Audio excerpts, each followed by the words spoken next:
In the 19th century, the Victorian scientist Francis Galton, who was a cousin of Charles Darwin, noticed something very peculiar. He found that certain people in the normal population, who are otherwise perfectly normal, had a certain peculiarity, and that is, every time they heard a specific tone, they would experience a specific color. For example, C sharp might be red, F sharp might be blue, another tone might be indigo. And this curious mingling of the senses was called synesthesia. Some of these people also see colors when they see numbers. Every time they see a black and white number, like the number 5 printed on a white page, or a white 5 on a black page for that matter, they would see it tinged red. So 5 might be red, 6 would be green, 7 would be indigo, 8 would be yellow, and so on and so forth. Galton also pointed out this condition runs in families, and more recently Simon Baron-Cohen in Cambridge has confirmed this, that there does indeed run in families. Now, I think it's fair to say that even though people have known about synesthesia for over 100 years, it's been by and large regarded as a curiosity by mainstream neuroscience and psychology. But what I'd like to do today, in fact, is suggest that anomalies can be extremely important in science. If you know which anomaly to pick, most of them are bogus, of course, but if you know which anomaly to pick, it can completely change the direction of your research and generate what Kuhn called scientific revolutions. But first, let's look at the most common explanations that have been proposed to account for synesthesia. And in fact, there are 4 of these. The first explanation is the most obvious, and that is they're just crazy. Now, the second explanation is maybe they're just acid junkies or potheads. Okay? They've just been on drugs. Now, this is not an entirely inappropriate criticism because synesthesia is more common among people who use LSD. But to me, that makes it more interesting, not less interesting. Why should some chemicals cause synesthesia, if indeed they do?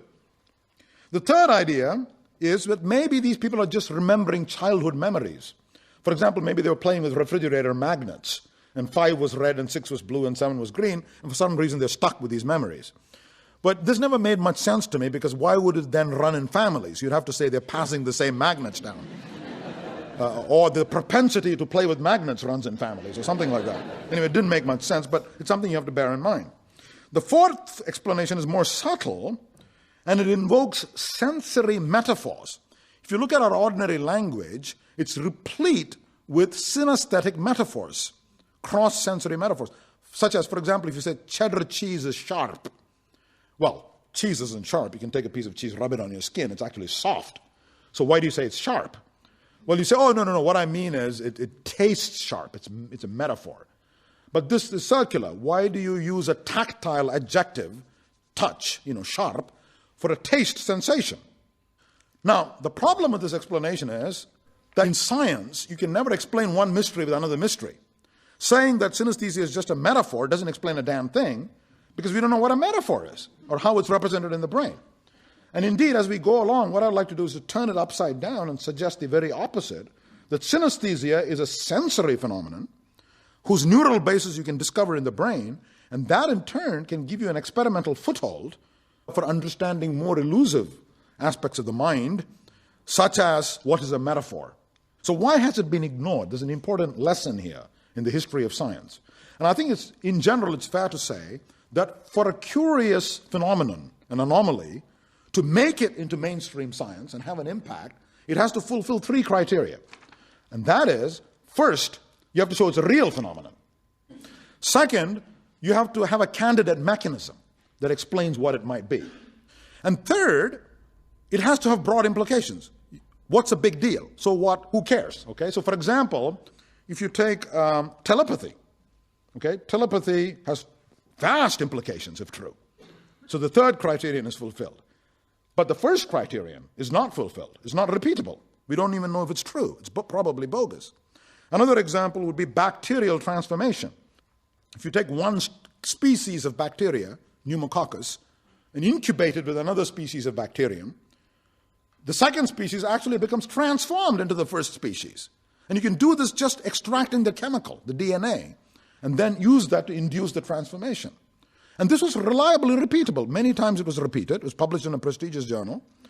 But people ignored it. Okay? Why did they ignore it? Because nobody could think of a candidate mechanism. How can you possibly encode heredity in a chemical? Until Watson and Crick came along, described the double helical structure of DNA, described the genetic code, and then people started accepting it and recognized the importance of bacterial transformation. So I like to do the same thing with synesthesia. First of all, I like to show it's real, it's not bogus. Second, suggest candidate mechanisms, what's going on in the brain. And third, so what? Why should I care? So I'm going to argue, in fact, synesthesia has very broad implications. Might tell you about things like metaphor and how language evolved in the brain, maybe even the emergence of abstract thought that us humans, human beings are very good at. So first, we need to show synesthesia is a real phenomenon. What we did was to essentially develop a clinical test for discovering closet synesthetes. And how do you do that? First of all, we found two synesthetes, and these people saw numbers as colored. For example, 5 as red and 2 as green. So we produced a computerized display on the screen which had a random jumble of 5s on the screen. And embedded among these 5s are a number of 2s. And the 2s are arranged to form a shape like a triangle or a square or a circle. Now, when you and I, anybody here in the audience who's not a synesthete, looks at the display, it takes several seconds, as much as 20 or 30 seconds, before you say, oh, I see all the 2s, they're arranged to form a triangle or a square. Now, when we showed the same display to the two synesthetes, they immediately, or very quickly, saw the triangle or the square. Because the numbers are actually colored for them, they see them conspicuously popping out from the background. So this demolishes the idea they're just crazy, because if they're crazy, how come they're better at it than all of you normals? Okay? It also suggests that it's a genuine sensory effect, because if it's just a memory association or something high level, how come they actually see the triangle? So we know the phenomenon is real. And using this test and other similar tests, we were able to show that it's much more common than people had assumed in the past. In fact, people have claimed that it's 1 in 10,000. We find it's 1 in 200. There's probably 2 or 3 of you here in the audience who don't want to admit it, okay? So the next question is, what causes synesthesia? Well, my student, especially Ed Hubbard, he and I were looking at brain atlases, and we found, if you look at a structure called the fusiform gyrus in the temporal lobes of the brain, it turns out that the fusiform gyrus has the color area, V4, which is described by Semir Zeki. This is the area which processes color information. But we were struck by the fact that the number area of the brain, which represents visual numbers, as shown by brain imaging studies, that number area is right next to it, almost touching the color area of the brain. So we said, this can't be a coincidence. How come the most common type of synesthesia is number color, and the number area and color area are almost touching each other, right next to each other, in the same part of the brain? Maybe what's going on is these people have some accidental crosstalk or cross-wiring, just as in my experiments on phantom limbs, in my London lecture I showed that the face area becomes cross-wired with the hand area in the cortex. Except in this case, it happens not because of amputation, but because of some genetic change in the brain.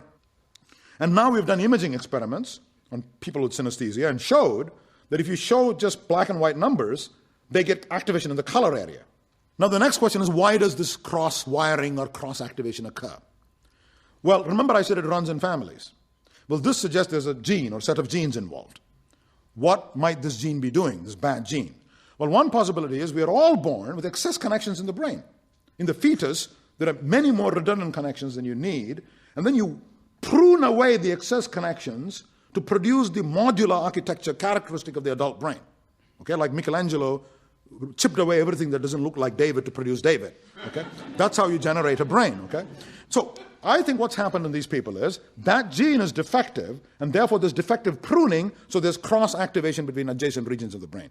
Or there could be some kind of chemical imbalance that produces cross-activation between adjacent parts of the brain that are normally only loosely connected, and this produces a hyperconnectivity between these parts of the brain. Now, what we found next was even more amazing. Take the same two synesthetes. Instead of showing them Arabic numbers, actually I should call them Indian numbers, but it doesn't matter, okay? Indian Arabic numbers, you show them, instead of showing them that, you show them Roman numbers, Roman 5, which looks like a V or 6. Guess what happens? They say, oh, I know it's a 5, but it doesn't look colored. It's black and white. So Roman numbers don't evoke colors. Now, what does that prove? It's very important because it shows it's not the numerical concept that drives the color, but the visual appearance of the Indian Arabic number. And it fits with what I'm saying because the fusiform gyrus represents the visual appearance of numbers and letters and things like that, not the abstract concept of sequence or ordinality. Okay? Where does that occur? The abstract idea of number. We don't know, but a good guess is angular gyrus in the left hemisphere. We know that because when that's damaged in patients, they can no longer, they're fluent in conversation, they're intelligent and all of that, but they can't do even simple arithmetic. You say, what's 17 minus 3? He'll say, oh, is it 9? Gets it completely wrong. So we think that abstract number concepts are represented in the angular gyrus. And remember, this chap's cross-wiring is in the fusiform gyrus, between the visual appearance of the number and the color. Now, however, we then found this is not true of all synesthetes. All synesthetes are not made equal. We then ran into other synesthetes where it's not merely a number that evokes color, but even days of the week evoke colors. Monday is red, Tuesday is indigo, Wednesday is blue. Months of the year evoke color. December is yellow, January is red, February is indigo. No wonder people thought they were crazy. But remember, if you're a clinician, you know when somebody sounds crazy, it usually means you're not smart enough to figure it out. Okay? He isn't crazy. Okay. What do calendars, what do days of the week, months of the year, and numbers have in common? What they all have in common is the abstract idea of sequence or ordinality. So what I'm claiming is that's represented in the angular gyrus, higher up in the TPO junction, temporoparieto-occipital junction, in the vicinity of the angular gyrus. And guess what? The next color area in the sequence is higher up in the general vicinity of the TPO junction, not far from the angular gyrus. So what I'm arguing is, in these people, the cross-wiring is higher up in the angular gyrus. Then you get a higher synesthete. So if the faulty gene is selectively expressed in the fusiform gyrus, lower, at an earlier stage in processing, you get a lower synesthete driven by the visual appearance. If it's expressed selectively higher up in the vicinity of the angular gyrus, you get a higher synesthete driven by the numerical concept rather than by the visual appearance. Okay, next question. Why did this gene survive? 1 in 200 people have this peculiarity of seeing colored numbers, and it's completely useless. So why hasn't it vanished from the population? And I'm going to suggest it's a bit like sickle cell anemia. There's a hidden agenda. These genes are doing something else important. What? Well, one of the odd facts about synesthesia, which has been known for a long time, and again been ignored, is the fact that synesthesia is much more common among artists, poets, novelists, just flaky types. So now, why is it much more common? Well, one view is, in fact, according to one study, it's 7 times more common among artists, poets, and novelists. And the reason is, what do artists, poets, and novelists all have in common? Just think about it. What they all have in common is they're very good at metaphor, namely linking seemingly unrelated concepts in their brain, such as if you say, out, brief candle. So there's life. Why do you call it a candle? Is it because life is like a long white thing? Obviously not. You don't take the metaphor literally, although schizophrenics do, and we won't go into that, okay? So why do you do that? You say, well, no, it's brief like a candle. It can be snuffed out like a candle. It illumines like a candle very briefly, okay? Your brain makes all the right links, right? And Shakespeare, of course, was a master of doing this. Now, imagine one further assumption. If this gene is expressed more diffusely, instead of being just expressed in the fusiform or in the angular, if it's expressed in the fusiform, you get a lower synesthete. In the angular gyrus TPO junction, you get a higher synesthete. If it's expressed everywhere, you get greater hyperconnectivity throughout the brain, making you more prone to metaphor, link seemingly unrelated things, because after all, concepts are also represented in brain maps. This may seem counterintuitive, but after all, a number, there's nothing more abstract than a number. You can have 5 pigs, 5 donkeys, 5 chairs. It's fiveness. And that's represented in a fairly small region, namely the angular gyrus. So it's possible that concepts are also represented in brain maps, and these people have excess connections, so they can make these associations much more fluidly and effortlessly than all of us less gifted people. Now, remember I said the third thing you have to do in science is show that this is not just some quirk, it has vast implications. Well, what implications does synesthesia have? Well, I'm going to show all of you that synesthesia is not just a quirk in some people's brain. All of you here are synesthetes. Now I'm going to do an experiment. I want you all of you to imagine in front of you, to visualize in front of you, a bulbous amoeboid shape, which looks has lots of curves on it, undulating curves.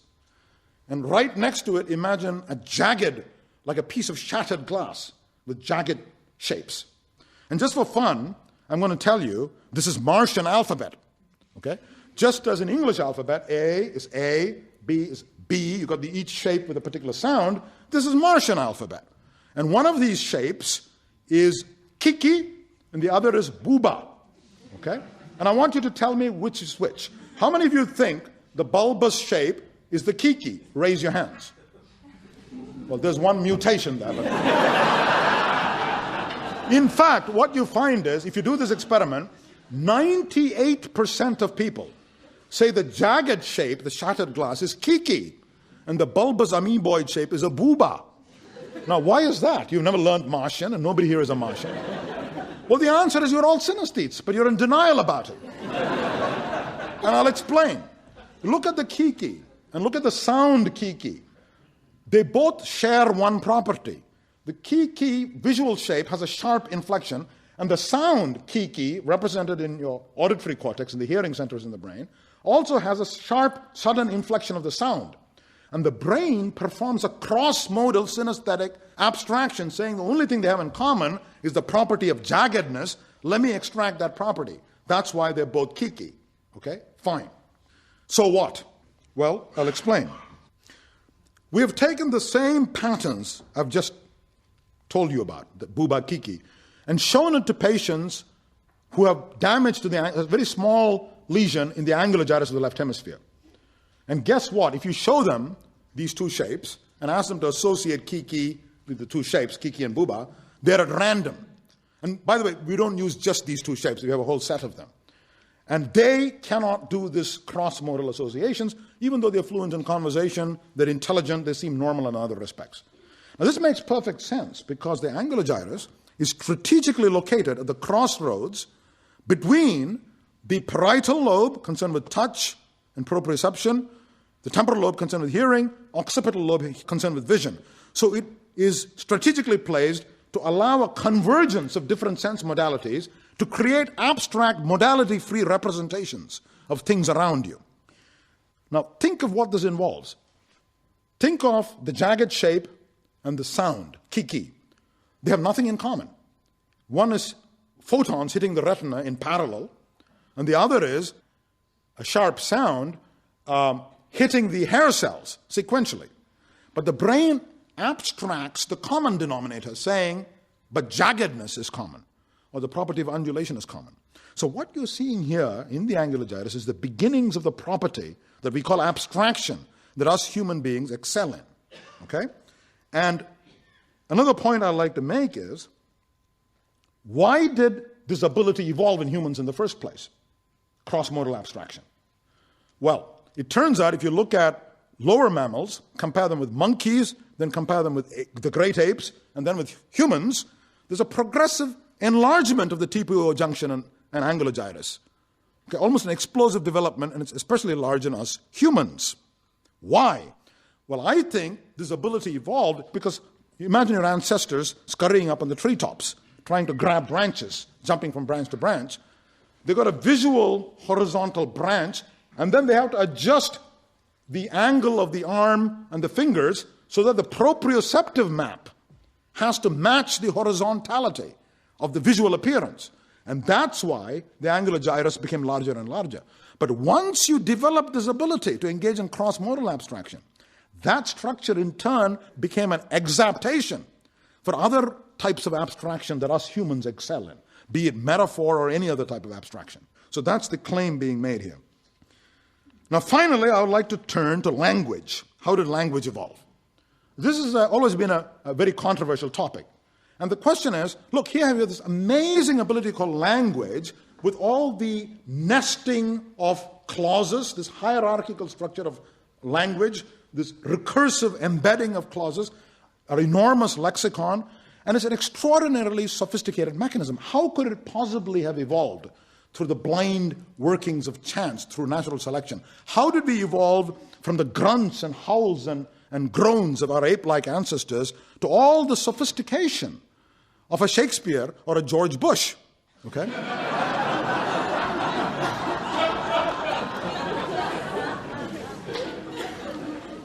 Now, there have been several theories about this. Alfred Russel Wallace said the mechanism is so complicated it couldn't have evolved through natural selection. It was done by God, divine intervention. Maybe he's right, but we can't test it, so let's throw it away. Okay? Next theory was by Chomsky. Chomsky said actually something quite similar, although he doesn't use the word God. He said this mechanism is so sophisticated and elaborate, it couldn't have emerged through natural selection, through the blind workings of chance. But God knows what happens if you pack 100 billion nerve cells into such a tiny space. You may get new laws of physics emerging. Aha, that's how you explain language. So he almost says it's a miracle, although he doesn't use the word miracle. Now, even if that's true, we can't test it, so let's throw it away. So then what actually happened? How did language evolve? I suggest that the clue, the vital clue, comes from the Booba Kiki example, from synesthesia. And I'd like to replace this idea with what I call the synesthetic bootstrapping theory of language origins. Okay? And I'll get to that in a minute. So the next idea is Pinker's idea. And his idea is, look, there's no big mystery here. You're seeing the final result of evolution, of language, but you don't know what the intermediate steps are. So it always looks mysterious. But of course it evolved through natural selection, even though we don't know what the steps were. Now, I think he's right, but he doesn't go far enough. Because as biologists, we know the devil's in the details. We want to know what those intermediate steps are. Not merely that it could have happened through natural selection. Of course it happened through natural selection. There is nothing else. So let's take the lexicon, words. How did we evolve such a wonderful, a huge repertoire of words, thousands of words? Did our ancestral hominids sit near the fireplace and say, let's look at that? Okay, everybody call it an axe. Axe, say everybody axe. Okay. Of course not. I mean, you do that in kindergarten, but that's not what they did. If they didn't do that, what did they do? Well, what I'm arguing is that the Booba Kiki example provides the clue. It shows there is a pre-existing translation between the visual appearance of the object represented in the fusiform gyrus and the auditory representation in the auditory cortex. In other words, there's already a synesthetic cross-modal abstraction going on, a pre-existing translation, if you like, between the visual appearance and the auditory representation. Now, admittedly, this is a very small bias, okay? But that's all you need in evolution to get it started. And then you can start embellishing it, okay? But that's only part of the story, part one. Part two, I'm going to argue, there's also a pre-existing, built-in cross-activation.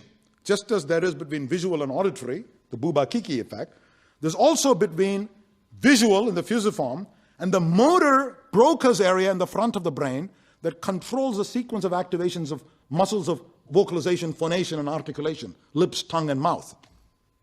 How do I know that? Well, let's take an example. Let's take the example of something tiny. Say, teeny weeny, un peu, diminutive. Look at what my lips are doing. The amazing thing is they're actually physically mimicking the visual appearance of the object versus enormous, large, where you're actually physically mimicking the visual appearance of the object. So what I'm arguing is that also, again, a pre-existing bias to map certain visual shapes onto certain sounds in the motor maps in the Broca's area. Lastly, the third factor, I think there's also a pre-existing cross-activation between the hand area and the mouth area, because they're right next to each other in the Penfield motor map in the brain. And let me give you an example. And I got scooped. Charles Darwin first described this, okay? What he showed was when people cut with a pair of scissors, you clench and unclench your jaws unconsciously as if to echo or mimic the movements of the fingers, right? He didn't explain why, but I like to give it a name. I call it synkinesia. And that's because the hand and mouth areas are right next to each other, and maybe there is some spillover of signals. Now, so what? Well, imagine your ancestral hominids evolving a system of gestures for communication. Okay, and this would have been important because vocalization you can't engage in when you're hunting. Now, the right hemisphere produces guttural emotional utterances along with the anterior cingulate. Now your mouth and tongue are already, there's a pre-existing translation of the visual symbols into mouth, lip, and tongue movements. Combine that with guttural utterances coming from the right hemisphere anterior cingulate. What do you get? You get the first words. You get proto-words. Okay? So now you've got three things in place. Hand to mouth and Broca's area to visual appearance in the fusiform, and auditory cortex, and auditory to visual, the Bouba-Kiki effect. Each of these is a small effect, but acting together. There's a synergistic bootstrapping effect going on, and an avalanche effect, culminating the emergence of language. Finally, you say, well, what about the hierarchical structure of syntax? How do you explain that? Well, I think, like when you say, he knows that I know that he knows that I know that I had an affair with his wife. Okay? How do you do this hierarchic embedding in language? Well, partly I think that comes from semantics, from the region of the TPO where I said you engage in abstraction, and I already explained how abstraction might have evolved. So partly abstraction feeds into syntactic structure, okay? But partly from tool use. Early hominids were very good at tool use, and especially what I call the sub-assembly technique in tool use, where you take a piece of flint, make it into a head, step one, then you haft it on to a handle, step two, and then the whole thing becomes one entity, which you then use to hit. You're the subject, you hit the object. You do something to the object, okay? And this bears a certain operational analogy with the embedding of noun clauses. So what I'm arguing is what you evolved for tool use in the hand area is now exapted and assimilated in the Broca's area to be used in syntactic hierarchic embedding. So now look, each of these is a small bias, but when acting in conjunction, they culminate in language. It's very different from Steve Pinker's idea, which is that language is a specific adaptation which evolves step by step for the sole purpose of communication. What I'm arguing is, no, it's the fortuitous, synergistic combination of number of mechanisms which evolved for other purposes initially, and then became assimilated into the mechanism that we call language. This often happens in evolution, but it's a style of thinking that has yet to permeate neurology and psychology. And it's very odd that neurologists don't usually think of evolution, given that nothing in biology makes any sense except in the light of evolution, as Dobzhansky once said. So let me summarize what we've done. We begin with a disorder that's been known for a century, but treated as a curiosity. And then we showed that the phenomenon is real, what the underlying brain mechanisms might be, and lastly spelled out what the broader implications of this curious phenomenon might be. So what have we done here with synesthesia? Let's take a look. One day we might be able to clone the gene, or genes, because if you find a large enough family, you might be able to do this. Then we can go on to the brain anatomy and say, look, it's expressed in the fusiform gyrus, and you get lower synesthesia. You go to angular gyrus, you get higher synesthetes. If it's expressed all over, you get artsy types. Okay?